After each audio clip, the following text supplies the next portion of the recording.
Hey homies, you Fragment here. Welcome to another fragrance review video. Apologies for not getting this video out sooner. I was actually at a wedding in Dallas this weekend for one of my good friends. A shout out to you, Marvin and Amanda. Congrats on getting married. And one other thing, there is some yard work going on around my house right now. So if you pick up some weird noises from, that's probably what that is. But with that, let's go into the review. Today we're going to be talking about Armaf Club de Nuit Sillage, and I know what you're thinking, this is not the bottle hue, what are you talking about? Well, backstory on this, I actually got this pretty recently when the fragrance came out. So if y'all know Armaf is a clone house and they're supposed to be cheap, but when the fragrances first come out, they're usually around the $90 mark. And I'll be straight up, I do not think this is worth $90, at least for a full bottle.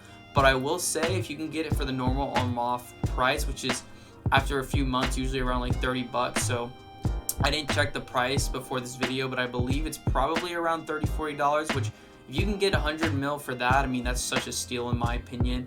But yeah, Armaf is a clone house. They primarily make clones. As far as I know, they don't have any original fragrances based on their own vision, I guess. I mean, they tweak everything around a little bit, which is very present in this video, but they're going for that same scent profile as the fragrance they're cloning.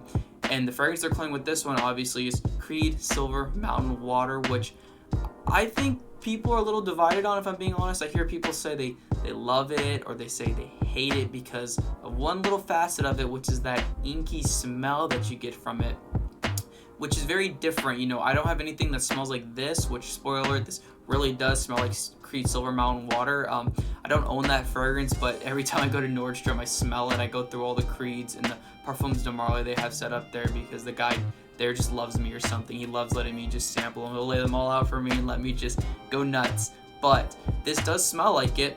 And I really do want to compare the notes real quick and just say this is a 30 milliliter. I got this for like 20 bucks. I felt like at the time this was a better deal than buying a full bottle for like $90. So this is what I went with. I still think it's a great buy for the normal Armaf pricing, but let's go through the notes for Silver Mountain Water first. We can really compare them. So on the top for Silver Mountain Water, we got bergamot, mandarin, middle notes of green tea and black currant, and a base of musk, petitgrain, sandalwood, and galbanum, which I think that's how you say that. So this is Fragrantica's note list. It's not a very extensive note list or anything like that. The main note that stands out to me is the green tea and black currant. I believe that's why it comes off kind of inky. I think it's that blend that makes it smell like that, and I think that's what turns people off to this fragrance, in my opinion. I think that's the main reason. But let's compare it to Armaf, which on the top we got bergamot, black currant, lemon, and violet leaf, middle notes of lime and ginger, and oh no, that's all top notes. I'm sorry. We got top notes of bergamot, black currant, lemon, violet leaf, lime, and ginger. Sorry about that. Middle notes of rose, iris, and jasmine, and base notes of musk, ambroxan, sandalwood, and cedar. So this is different. There's more notes in the sillage. From what I can see, the bergamot slowly, the black currant has been moved to the top note on the sillage instead of a middle note on the Silver Mountain Water. And sillage is missing that green tea note, which you would assume would give it that unique smell, right? But oddly enough, and I'm going to respray this just so I can get a good... Oddly enough, it still smells like Silver Mountain Water if it got freshened up a little bit more, and that inkiness was kind of just dissipated just a little bit. And that little bit, I think, is enough for normal people who just did not like Silver Mountain Water, thought the inky smell was weird, just too out there for them. I think y'all would really like this. You know, it still retains that same feeling you get from Silver Mountain Water, that green, fresh, perfect spring scent.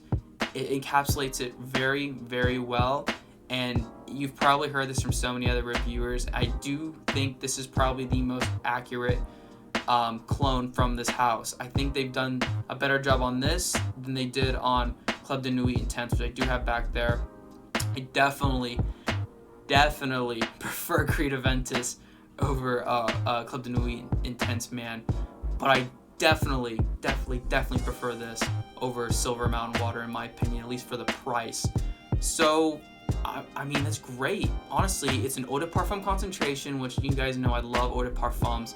The performance is great. I got like 8 hours of performance, about like 3 hours projection. Never becoming a skin scent. It's a freshie that freshy green spring scent that actually lasts on my skin, which is amazing, in the same vein of Lautus, which is a very expensive fragrance in its own right, at least, but not in like a designer realm. Even though it's considered niche, it's priced around a designer price. At least the 50 milliliter was. But this is great. I definitely love this. I definitely recommend it.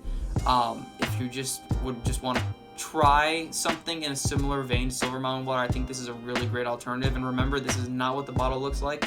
It's like that weird square bottle with the little chain necklace on it. That's what it looks like. But yeah, if you want another spring fragrance and maybe Lautus is a little bit out of your price range, you want something just you can wear all the time, this is definitely the perfect fragrance for that. But yeah, please like and subscribe if you love these short, straight to the point review videos. Yeah, and with that, Hugh Fragment out.